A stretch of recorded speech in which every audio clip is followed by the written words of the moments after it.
2021년 전국 한인연합감리교회 특세 2월 18일 말씀을 전할 플로리다 템파 한인연합감리교회 백승린 목사입니다. 오늘 하나님께서 우리에게 주시는 말씀은 이사야서 23장 1절로 5절 그리고 15절로 18절까지의 말씀입니다. 제가 받들어서 봉독하겠습니다. 두로에 관한 경고라. 타시스의 배들아, 너희는 슬피 부르짖을지어다.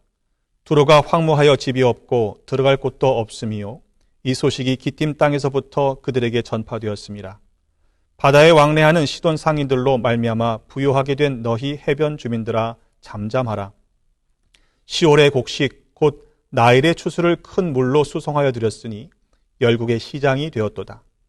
시돈이여, 너는 부끄러워할지어다.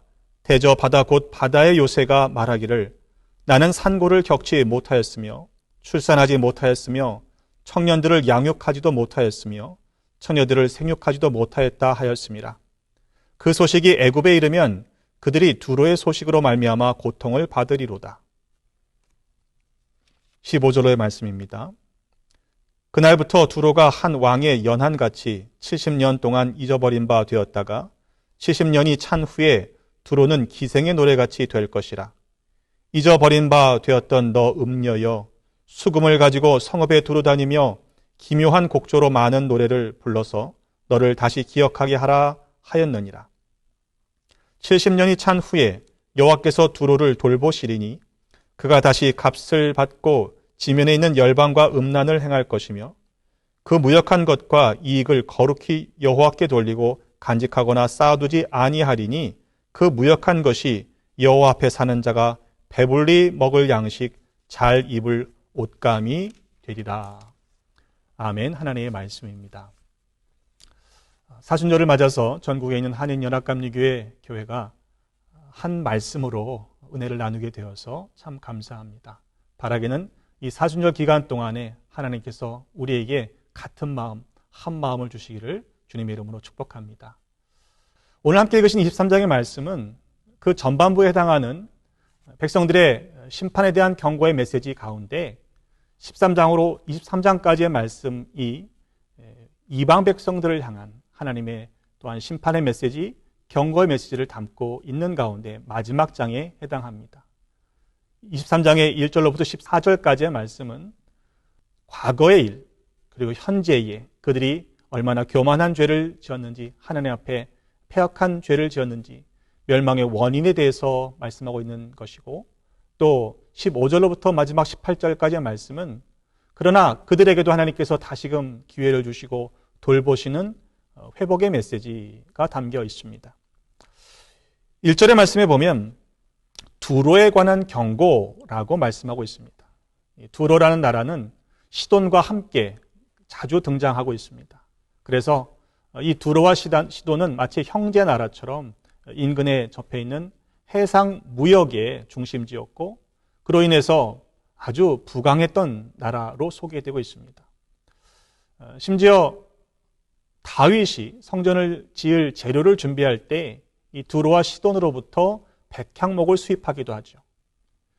역대상 22장 4절의 말씀에 보면 또 백향목을 무수히 준비하였으니 이는 시돈 사람과 두로 사람이 백향목을 다윗에게로 많이 수운하여 왔음이라, 그렇게 말씀하고 있습니다.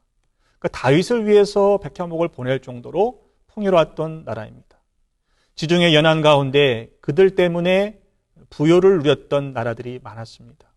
애굽에서 바다를 통해서 곡식물을 수출하고 수입하는 과정 속에서 많은 나라들이 이득을 보았던 것입니다. 하지만 이 두로와 시돈과 함께 등장하는 이 배경에 보면 그들이 신앙적으로 볼 때는 이방 신을 섬기게 되는 그런 죄의 원인을 제공하고 있죠.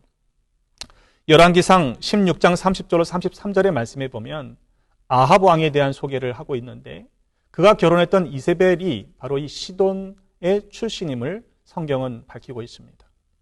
시돈의 왕이었던 엣바알의 딸이 이세벨입니다. 근데 엣바알이라는 뜻 자체가 바알의 사람, 바알과 함께한 자라는 뜻을 가지고 있습니다. 그 아버지가 바알과 함께했던 사람입니다. 그 딸이 어떠했는지 우린 너무도 잘 알고 있죠. 그래서 아합을 성경이 이야기할 때에 그 이전의 모든 사람보다 여호와 보시기에 더욱 악했다. 하나님의 진노를 심히 일으켰다라고 성경은 우리에게 증거하고 있는 것입니다. 어쨌든 이렇게 두로와 시돈 상인들은 그들이 풍요를 누렸지만 그 풍요 때문에 오히려 하나님 앞에 범죄하게 되었다라고 성경은 오늘 우리에게 말씀하고 있는 것이지요. 2절의 말씀입니다. 바다에 왕래하는 시돈 상인들로 말미암아 부유하게 된 너희 해변 주민들아 잠잠하라. 왜입니까? 그들이 열국의 시장 또 바다의 요새가 되었지만 결국에는 무너지게 될 것이다. 꺾이게 될 것이다. 라고 말씀하고 있기 때문입니다. 그래서 5절 말씀에 보면 그 소식이 애굽에 이르면 그들이 두로의 소식으로 말미암아 고통을 받게 될 것이다. 이렇게 말씀하고 있습니다. 자신들의 곡물을 수입하다가 다른 이웃들에게, 이웃 나라들에게 풍요를 베풀던 그 나라가 망했다는 소식이 애굽에 들려지면 그들이 오히려 고통을 받게 될 것이다 라고 말씀하고 있는 것입니다. 그래서 6절에 너희는 다시스로 건너갈지어다. 옛날에 건설된 너희의 희락의 성이 정말로 이렇게 무너진 것을 보면서 황망함 가운데 있는 백성들에게 다시스로 건너가라 이렇게 말씀하고 있는 것이죠. 여러분 다시스 하면 떠오르는 사건이 있지 않습니까? 요나서의 말씀에 보면 요나가 하나님의 부르심을 받아서 니느웨 성읍에 가서 말씀을 전하라 하는 그 말씀에 순종하지 않았죠. 그래서 가고자 했던 것이 다시스입니다. 요즘 말로 치면은 가장 끝에서 제일 반대되는 니느웨로부터 가장 먼 곳이 다시스입니다. 요나서 1장 2절로 3절의 말씀에 보면 말씀이 이렇게 기록되어 있습니다. 너는 일어나 저 큰 성읍 니느웨로 가서 그것을 향하여 외치라. 그 악독이 내 앞에 상달되었음이니라 하시니라. 그러나 요나가 여호와의 얼굴을 피하려고 일어나 다시스로 도망하려 하였는데 그래서 욥바로 내려갔을 때 마침 다시스로 가는 배를 만나서 그 배를 타게 되죠. 여호와의 얼굴을 피하여 라는 그 설명이 되어 있는 그 목적지가 바로 다시스입니다. 하지만 이 무너진 성읍의 사람들이 다시스로 피한다고 해서 문제가 해결되지 않습니다. 그들은 8절의 말씀에 보면 면류관을 쓰이던 자요 그 상인들은 고관들이요 그 무역상들은 세상에 존귀한 자였던 사람들이다. 두로의 상인들이 그랬다는 것입니다. 면류관을 씌워주고 또 고관들로 대접받고 다른 사람들에게 존귀하게 여겨졌던 상인들입니다. 그런데 그 나라가 무너지고 나니 그 모든 영화는 순간적으로 순식간에 사라지고 말게 되는 것입니다. 8절의 하반절은 이렇게 말씀합니다. 두로에 대하여 누가 이 일을 정하였느냐? 9절은 분명하게 선포합니다. 만군의 여호와께서 그것을 정하신 것이라. 만군의 여호와께서 그것을 정하신 것이라. 이스라엘 유다만의 하나님이 아니라 온 우주 만물을 지으시고 다스리시는 하나님이심을 분명히 말씀하고 있습니다. 그들이 그렇게 멸망하게 된 근본적인 이유가 무엇입니까? 교만 때문이죠. 9절의 하반절에 보면 모든 누리던 영화를 욕되게 하시며 세상의 모든 교만한 자가 멸시를 받게 하려 하심이라. 그것이 하나님이 정하신 바다. 이렇게 말씀하고 있는 것입니다. 이 두로와 시돈이 얼마나 교만했는지 에스겔 28장의 말씀을 보면 우리는 그 단서를 찾을 수 있습니다. 에스겔서 28장 2절로 5절의 말씀에 보면 두로 왕에게 이렇게 경고하라 말씀하시죠. 네 마음이 교만하여 말하기를 나는 신이라 내가 하나님의 자리 곧 바다 가운데 앉아 있다 하도다. 오죽 교만했으면 자신이 신이라 생각했고 하나님의 자리에 앉아 있다라고까지 말했겠습니까? 네 마음이 하나님의 마음 같은 채 할지라도 너는 사람이요 신이 아니거늘. 또한 네 큰 지혜와 네 무역으로 재물을 도하고 그 재물로 말미암아 네 마음이 교만해졌다. 그들이 교만하게 된 이유가 무엇입니까? 그렇게 상거래를 통해서 풍부한 수익을 얻어들이고 그 쌓아놓은 재물 때문에 하나님 앞에 교만하게 되었다라고 이야기하고 있는 거예요. 또한 에스겔서 28장 16절로 18절의 말씀에 보면 네 무역이 많음으로 네 가운데에 강포가 가득하여 네가 범죄하였다. 또 17절의 말씀에 네가 아름다움으로 마음이 교만하였으며 네가 영화로움으로 네 지혜를 더럽혔다. 그렇게 말씀하고 있습니다. 여러분, 하나님께서 우리에게 풍요를 주시고 은혜를 더하실 때 그것이 하나님으로부터 허락된 것이라는 사실을 아는 것이 중요합니다. 인정하는 것이 중요합니다. 그런데 우리가 살다 보면 그렇게 되던가요? 내가 누리는 것이 너무 당연하고 내가 수고하고 애써서 얻은 것처럼 우리 착각할 때가 많이 있지 않던가요? 이 팬데믹을 겪으면서 온 세상이 환난 가운데 있을 때 그동안 우리가 누렸던 것들이 당연한 것이라 생각되었지만 우리가 지난 1년 동안 고백하게 되는 것이 무엇입니까? 매일매일 우리가 누리는 것들이 하나님이 주신 은혜였구나 라는 사실을 깨닫게 되지 않으셨습니까? 그런데 그 사실을 잊어버리면, 교만해지면 하나님께서 그것을 기뻐하지 않으시고 거두실 수도 있다는 사실을 우리는 마음속에 새겨야 할 것입니다. 신명기 8장 11절로 18절의 말씀도 분명히 미리 하나님께서 경고하셨죠. 내가 오늘 네게 명하는 여호와의 명령과 법도와 규례를 지키라. 그리고 하나님 여호와를 잊지 말도록 삼가 행하라. 네가 먹어서 배부르고 아름다운 집을 짓고 거주하게 되며 또 네 소와 양이 번성하며 네 은금이 증식되며 네 소유가 다 풍성하게 될 때, 그때 그러면 만사형통인가요? 다 이루어졌나요? 그런데 하나님은 말씀하세요. 바로 그렇게 될 때에 네 마음이 교만하여 하나님 여호와를 잊어버릴까 염려하신다고 말씀하고 있습니다.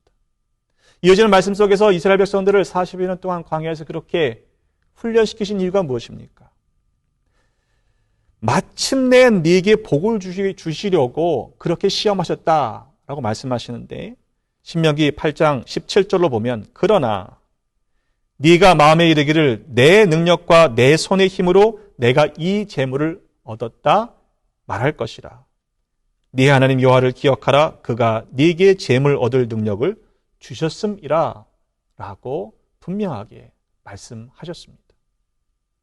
여러분, 우리가 누리는 것들이 내가 잘나서, 내가 능력이 있어서, 내가 지혜로워서 얻어진 것이 아니라는 사실을 알아야 합니다.